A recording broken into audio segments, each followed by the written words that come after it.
높은 한 형제가 살았습니다. 형은 결혼을 해서 아이 둘을 낳았고 동생은 아직까지 독신으로 있었습니다. 그들은 모두 부지런한 농부였으며 아버지의 유업을 따라 아버지의 명을 따라 그 가업을 잘 이어가는 그런 농부였습니다. 그런데 아버지가 돌아가시게 되자 아버지가 돌아가시기 전 유산을 두 사람에게 똑같이 반반 땅을 나누어 줍니다. 그리고 한 해가 다 저물어가는 가을의 추수기에 수확을 했더니 두 형제 다 같은 양의 곡식을 수확하게 되었습니다. 동생이 생각을 합니다. 형은 가족이 있고 아이들도 있고 형수도 있는데 똑같은 곡식을 가지고서 어떻게 살 수 있을까 생각을 하고 그의 곡식을 담아다가 형의 곡간 안에 갖다 주고 옵니다.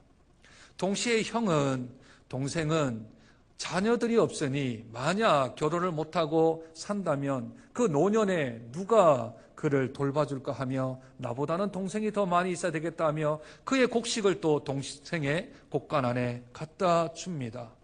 다음 날 아침에 일어나 보니 분명히 곡식이 줄어야 하는데 곡식이 그대로 있는 거죠. 이러한 일들을 나흘 정도 하다가 4일째 중간에서 그 형제가 만나게 되어서 서로 감동하고 감격하여 울었다는 얘기가 탈무드에 나옵니다.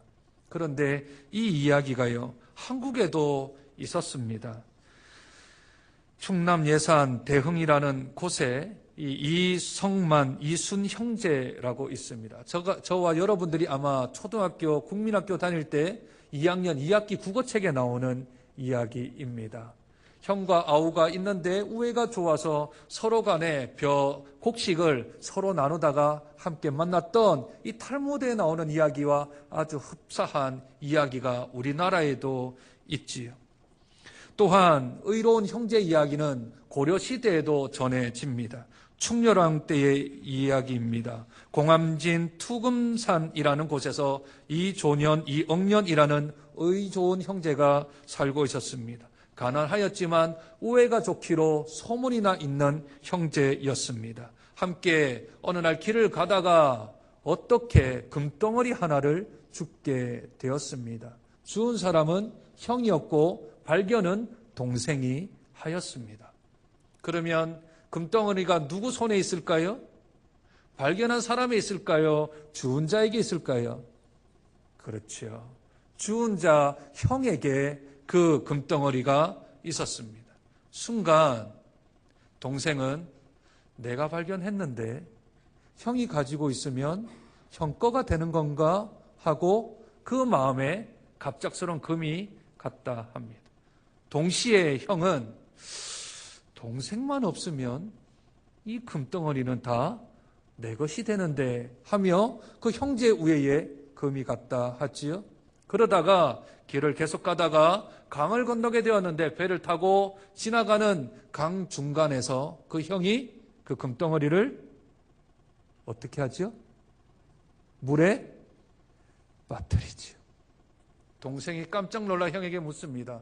형님, 왜 금덩어리를 강물에 던집니까? 그 비싸고 그 귀한 것을. 그랬더니 형이 이렇게 얘기합니다.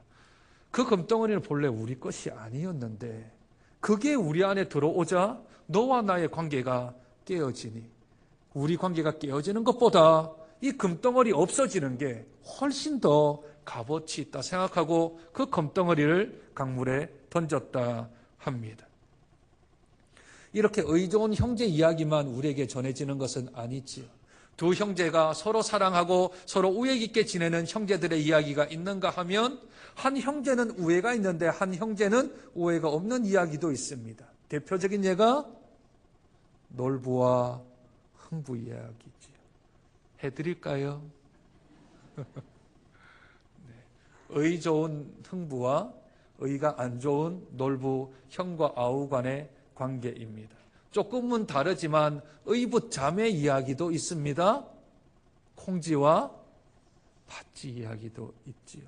콩지는 의로운 배다른 자매이지만 팥쥐를 잘 사랑했지만 그러나 팥쥐는 콩지를 사랑하지 않았던 그러한 이야기들도 내려옵니다.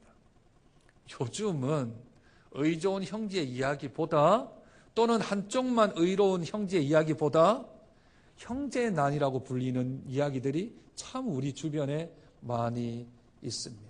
신문상에 제가 형제의 난 딱 쳤더니 이 도배로 쫙 뜨는 것을 제가 한번 정리를 한번 해봤습니다.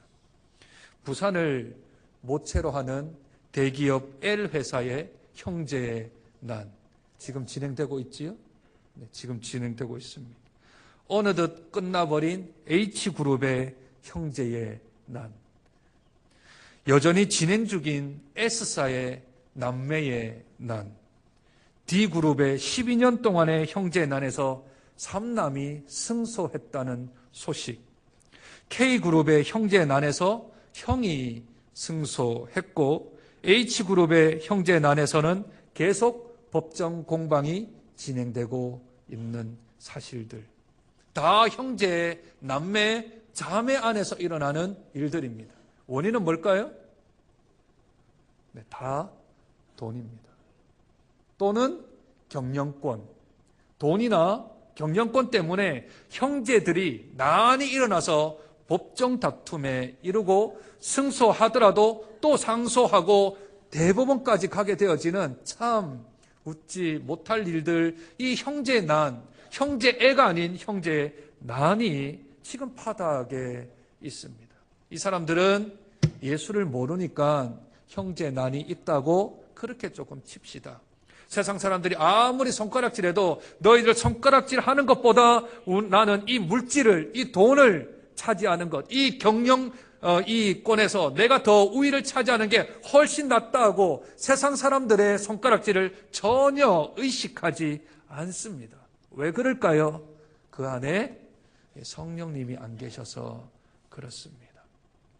그렇다면 우리 예수 믿는 사람들은 형제애가 있어야 할까요? 형제난이 있어야 할까요?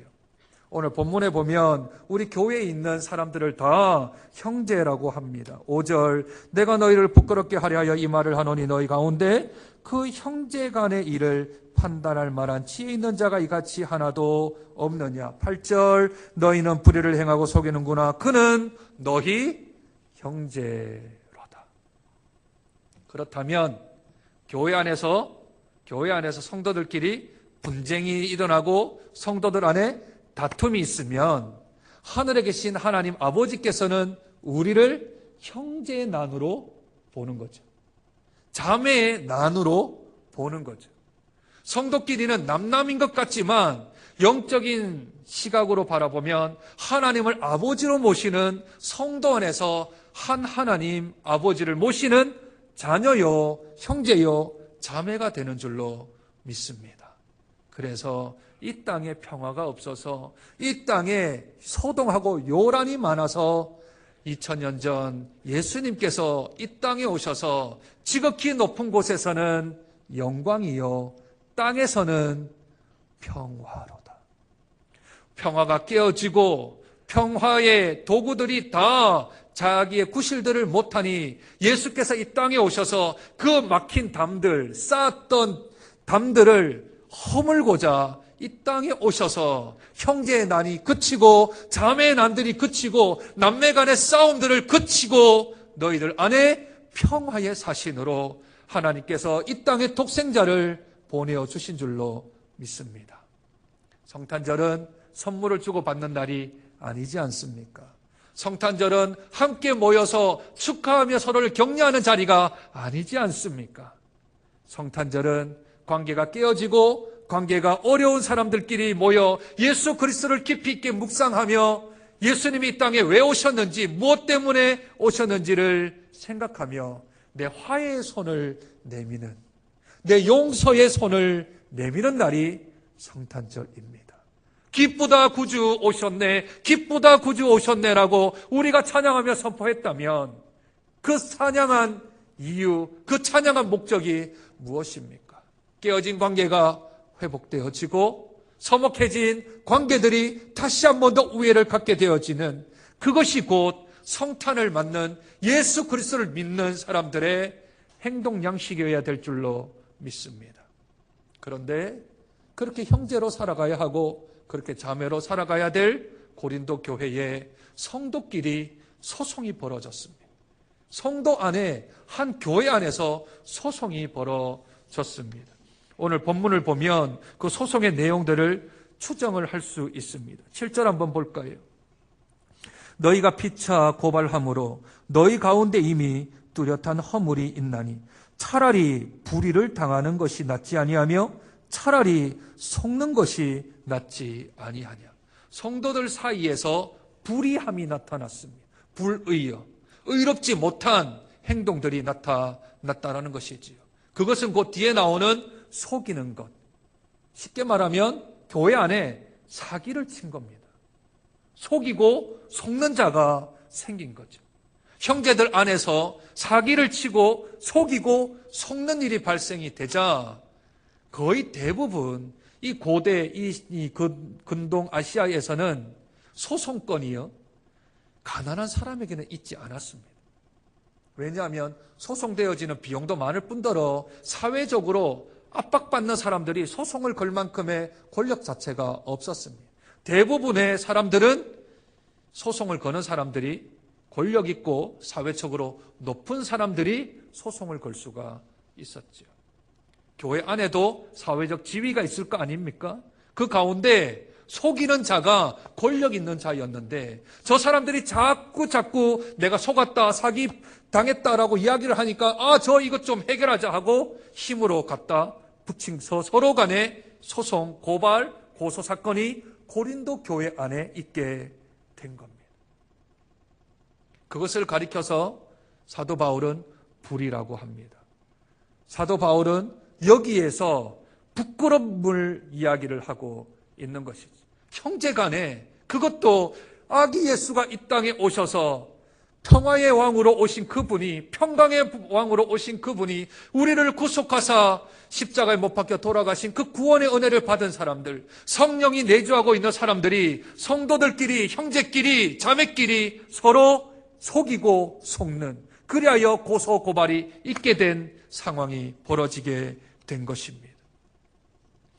교회의 치부가 세상에 드러난 것이지요. 전도의 길은 막히게 되어지고 성탄의 의미는 퇴색되어지고 하나님의 이름은 망령되이 일컫게 되어지는 일들이 교회 안에서 발생한 것입니다. 그러므로 우리 사랑하는 교회 안에는 이러한 일이 발생되어지면 안 됩니다. 교회는 하나님을 아버지로 모시는 형제 자매들끼리 이러한 일들이 발생되어지면 안 됩니다. 저희 교회 안에는 성도끼리 소송은 제가 아직까지 없는 걸로 알고 있습니다. 있습니까? 취하하십시오. 있으면 취하하십시오. 그리고 저에게 두 분 다 오십시오. 없으니까 이렇게 말을 하는 겁니다.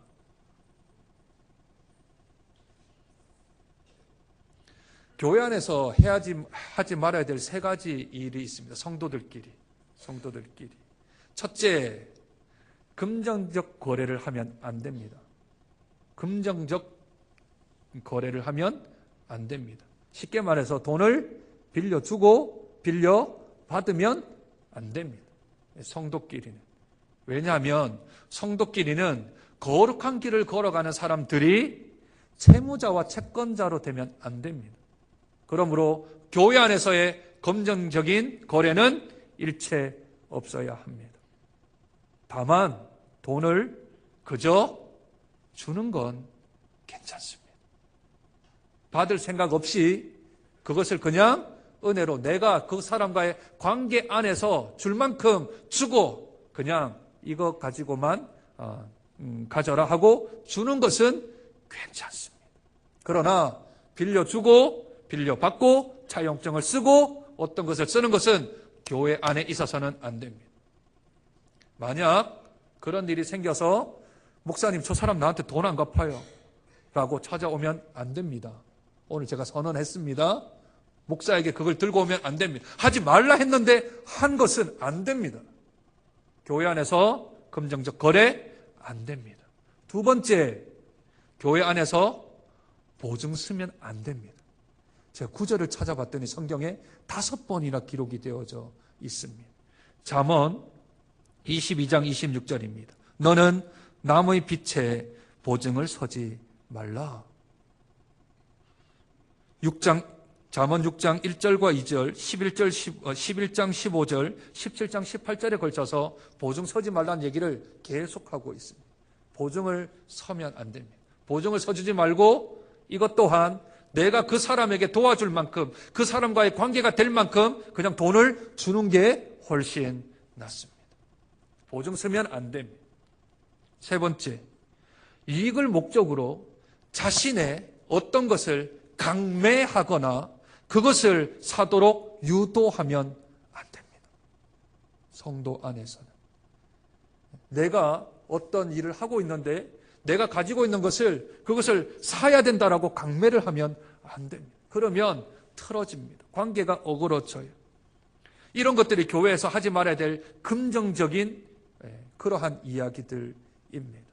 그런 일이 없으면 소송이 일어나지 않겠지요? 서로 간에 돈을 받고 돈을 주고 하는 일이 없는데 서로 간에 소송이 일어날까요? 절대 그런 일이 일어나지 않습니다. 그런데 이 고린도 교회 안에 소송이 난 거지요. 그랬더니 어떤 해가 찾아옵니까? 첫 번째, 교회가 세상을 빛을 비추고 또한 그들에게 진리의 소금의 역할을 감당해야 되는데 도리어 세상이 교회를 평가하고 비판하고 판단합니다. 교회가 하나님의 빛으로 소금으로 세워놓았는데 도리어 세상에서 교회를 가리켜서 손가락질을 하지. 뭐라 그럴까요? 우리가 세상에 대하여서 이야기를 하면 교회 안에 이러한 소송이 있고 분쟁이 있고 이러한 투쟁들이 있으면 세상이 뭐라 그럴까요? 너나 잘하세요. 너나 잘하세요. 영화의 한 대사이지요. 너나 잘하세요. 교회 너희들이나 잘해라. 우리는 예수 모르고 우리는 성탄의 의미를 모르고 우리는 예수 그리스도가 이 땅에 오신 일이 무엇인지 모르고 우리는 진리를 모르고 우리는 생명을 모르고 우리는 천국을 모르는 사람들이야. 이렇게 산다 하자. 그런데 하물며 교회를 다니면서 너희가 이러냐? 그 이야기를 들으면 아기 예수가 이 땅에 오신 그 사실이 퇴색해버립니다. 두 번째, 하나님의 나라의 가치와 세상의 나라의 가치를 혼돈하게 되어지는 어리석음을 범하게 되어집니다. 돈이 얼마나 걸렸는지는 잘 모르겠어요. 그런데 오늘 사도 바울은 이렇게 말합니다. 2절, 성도가 세상을 판단할 것을 너희가 알지 못하느냐? 세상도 너희에게 판단을 받겠거늘 지극히 작은 일 판단하기를 감당하지 못하겠느냐? 돈 거래는 지극히 작은 일입니다. 돈 거래는 세상에서 성경이 말하기를 지극히 작은 일이라. 세상에서 제일 큰 일이 돈이라고 생각하면 비성경적인 사고를 가지고 있는 거죠. 거기에 대한 예가 뭔지 아세요? 거기에 대한 궁극적인 예는 이것입니다. 목사로서 제일 많이 있는 곳이 장례식장입니다. 장례식장 가기 전에 임종예배라는 걸 드려요. 생명이 이제 다 할 때 되어지면 그러면 목사가 가서 마지막 돌아가시기 전에 예배를 드리는 것을 임종예배라 합니다. 임종예배를 드리는데 제가 이제 목회자로서 올해로 이제 20년 차, 만 20년 되어집니다. 얼마나 많은 분들을 천국에 보내드렸겠습니까? 그죠? 그런데 그 임종예배를 드릴 때요, 마지막 가쁜 호흡을 쉬시면서 마지막 가실 때 뭐 찾는지 아십니까? 뭘 찾을까요? 세상에서 제일 귀한 것 찾습니다. 그런데 돈을 찾지 않아요. 은행 잔고 확인하는 분이 한 분도 안 계세요. 자기 집에 있는 금고를 좀 갖다 달라고 한 사람이 아무도 없어요. 내가 가지고 있는 재산이 얼마만큼 되는지 한 번 좀 헤아려 달라고 하는 사람 아무도 없어요. 가장 세상에서 귀한 거 보고 싶어 합니다. 뭘까요? 뭘까요? 자기 사람들입니다. 자기 사람들이에요. 아들 왔냐? 아들 아직 안 왔냐? 아들 보고 싶은데. 천국 가기 전에 아들 한번 보고 싶은데. 딸 왔냐? 손자, 손녀 왔냐? 내 친구 왔냐? 그 선배 왔냐? 사람 보고 싶어요. 사람 안 오면 내가 이렇게 눈을 못 감을 것 같아. 걔 왔냐? 얼만큼 왔냐? 어디까지 왔냐? 나 한번 얼굴 한번 보고 싶다. 목소리라도 한번 듣고 싶다. 마지막에 인생의 그 마지막 길에 제일 세상에서 중요한 것 찾는데 그게 곧 형제요, 자매요, 부모요, 친척이요, 사랑하는 친구들입니다. 그거 찾지 돈 찾는 사람 아무도 없습니다. 내가 돈을 쓸 수 있을 건강이 있으니까 돈을 찾는 것이지, 돈은 세상에서 지극히 작은 일이다. 성경은 말씀합니다. 성경은 우리 눈에 보이지 않는 것이 훨씬 값어치 있다 하십니다. 구원, 중생, 성화, 생명, 하나님, 그리고 천국. 이 모든 것들이 훨씬 더 가치 있다 하는데, 세상의 가치와 하나님의 가치를 혼돈하는 어리석음이 교회, 성도, 형제, 자매라고 불리는 사람들끼리 소송이 맞아 들어가면 그 소송에서 이기거나 지거나 제일 만약 큰 피해를 줬다면 아마도 천국 가기 직전 그 사실이 제일 많이 마음에 걸릴 겁니다. 형제를 아프게 했던 것, 자매를 힘들게 했던 것, 그 사람에게 피해를 주어서 그 사람의 가정이 완전히 무너졌다면 더더욱 그 마음에 아련한 상처로 남아 있을 것입니다. 왜 이럴까요? 왜 이렇게 성도가 그렇게 할까요? 그것은 오늘 성경에 보니까 천국 없는 사람들, 하나님 없는 사람들, 예수 그리스도가 이 땅에 오신 것을 믿지 아니하는 사람들, 나의 죄 때문에 십자가에 달려 돌아가시지 않았다라고 믿는 사람들의 행동을 따라하기 때문이라고 성경은 오늘 말씀합니다. 9절 한번 볼까요? 불의한 자가 하나님의 나라를 유업으로 받지 못할 줄을 알지 못하느냐? 미혹을 받지 말라. 음행하는 자나 우상 숭배하는 자나 간음하는 자나 탐색하는 자나 남색하는 자나 도적이나 탐욕을 부리는 자나 술 취하는 자나 모욕하는 자나 속여 빼앗는 자들은 하나님의 나라를 유업으로 받지 못하리라. 이 사람들은 다 예수 그리스도를 안 믿는 사람들입니다. 그런데 예수 믿는 사람들이 지금 미혹, 헷갈려 하는 거죠. 내가 가야 할 길이 아닌데 세상에 살아가는 그 삶이 더 좋아 보이고 가치 보이고 뻔때나 보이고 유익해 보이는 겁니다. 그래서 미혹되는 거죠. 뭐가 더 가치 있는지, 뭐가 더 하나님께 원하는 건지 모르고 미혹되어서 이 하나님 나라를 유업으로 받지 못한 사람들의 그 길을 따라 소송하고 싸우고 분쟁하고 다투고 서로 간에 가장 중요한 일들을 놓치는 일들을 한다. 성경은 오늘 말씀합니다. 이 사람들의 특징이 무엇입니까? 자기 만족이 최고입니다. 자기의 방종함이 세상에서 제일 잘 나가는 거라 말합니다. 자기만 섬기면 되어집니다. 그러나 이 길은 예수 그리스도가 이 땅에 오셔서 사신 것과는 정반대의 길을 살아가고 있는 하나님의 나라를 유업으로 받지 못한 사람들의 특징들입니다. 예수님, 이 땅에 육신의 몸을 입고 오신 예수님의 생애는 어떠합니까? 자기를 낮추십니다. 그것을 자기 비하라 그러죠. 나를 낮추되 수억만만큼 낮추는 자기 비하. 다른 사람을 위하여 목숨을 주기 위하여 이 땅에 오신 자기의 섬김, 헌신, 희생, 그리고 십자가. 그것 때문에 이 땅에 오셨습니다. 그래서 참 마음 아픈 것 하나는 성경에 성도에게는 기뻐하라는 말이 370여 회나 나오는데 예수님이 이 땅에 사시는 33년 동안 단 한 번도 웃으신 적이 없어요. 예수님이 기뻐하셨다라는 내용이 단 한 구절도 성경에 나오지 않습니다. 우셨다라는 기록은 3번 등장하고 근심하셨다라는 내용들만 17번 나옵니다. 예수님이 이 땅에 오시는 것부터 근심된 상태로, 걱정된 상태로 이 땅에 오셨으며 내 잔을 옮겨달라고 하기까지 예수님의 사명은 하나님의 철저히 복종된 희생과 헌신과 사랑과 자기 비움으로서의 삶을 탄생부터 구유에 나신 것부터 시작하여 십자가에 달려 돌아가시기까지 그분의 삶은 하나님의 나라를 유업으로 받지 못한 삶과 완전히 정반대의 삶을 살아가셨던 우리 예수님이십니다.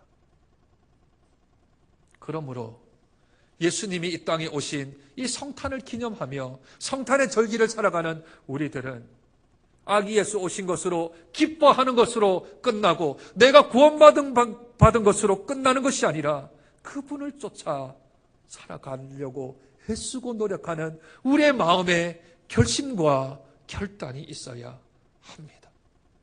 그러므로 하나님께서는 우리에게 이러한 일들을 요구하십니다. 소송보다는 하나님의 말씀 아래에 지도를 받으며 그 일을 해결해 나가야 합니다. 교회의 지혜로운 자들, 하나님의 말씀으로 풀어나갈 수 있는 사람들을 통하여서 사람의 경험이나 사람의 형편에 따라서 이렇게 저렇게가 아닌 하나님의 공의로운 하나님의 사랑에 의거한 판단과 판결을 하여서 세상에까지 소송에까지 나가지 않아야 합니다. 가장 중요한 것은 만약 성도와의 갈등이 있거나 다툼이 있거나 어려움이 있을 때 아기 예수님을 깊이 있게 묵상하십시오. 예수님을 깊이 있게 묵상하시면 해답이 나옵니다. 사람이 가장 가지고 있는 가장 저급한 직장이 무엇일까요? 가장 사람들로부터 손가락질 받는 직업이 무엇일까요?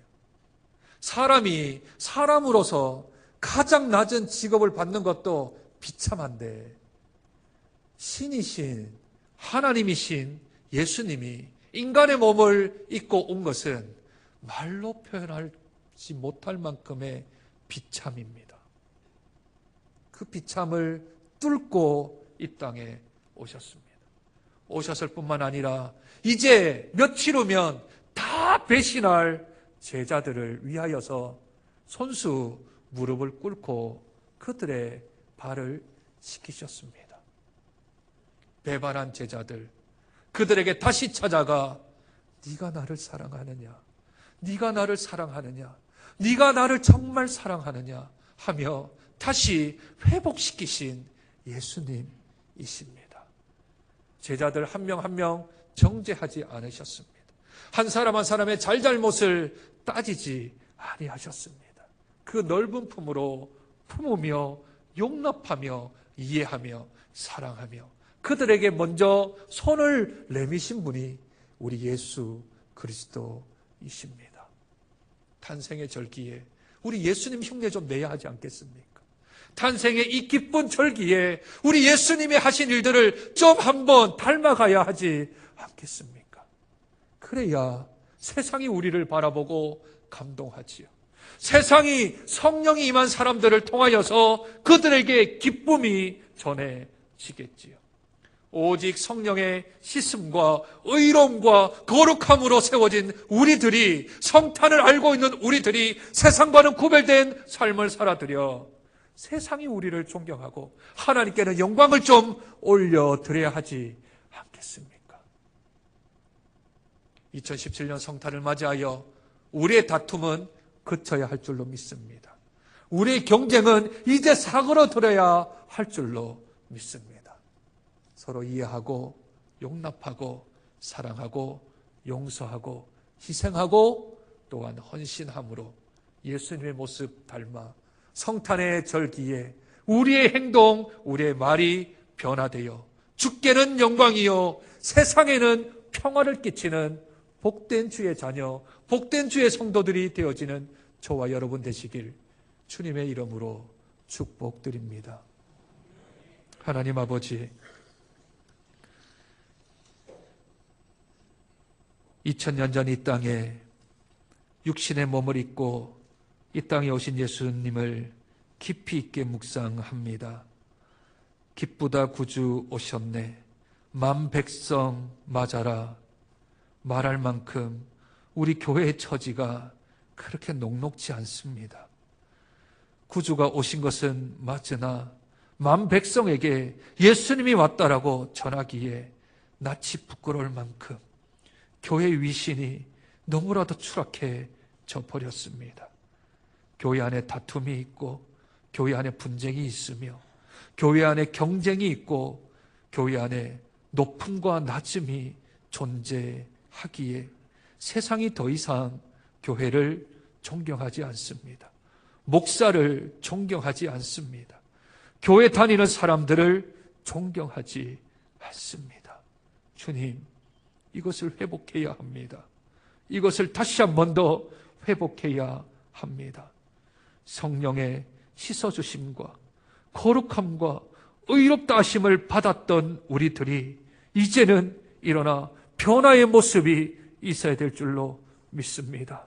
사랑하게 하옵소서, 희생하게 하옵소서, 서로 용납하며 받아줄 수 있는 우리의 마음의 여유가 생기게 도와주시옵소서. 우리 장정교회만이라도, 우리 장정교회만이라도 이제는 대립이 없고 충돌이 없고 분열이 없는 복된 교회가 되게 도와주셔서 마음을 하나로 모으고 뜻을 하나로 모으고 하나님이 원하시는 곳에 우리의 손길이 머물고 하나님이 시선이 머무는 곳에 우리의 발걸음이 머무는 복된 성탄의 절기의 계절이 되어질 수 있도록 우리 사랑하는 교회를 먼저 축복하여 주셔서 하나님의 뜻 가운데 반듯하게 세워져 나가는 복된 교회가 되어질 수 있도록 은혜 도하여 주시옵소서. 형제의 나는 멀리 멀리 동이 서에서 먼 것처럼 떠나게 하여 주시고 오직 형제애와 자매애가 가득한 복된 장정교회로 성탄의 절기를 맞이할 수 있도록 은혜 도하여 주시옵소서. 존귀하신 예수님 이름으로 기도드립니다.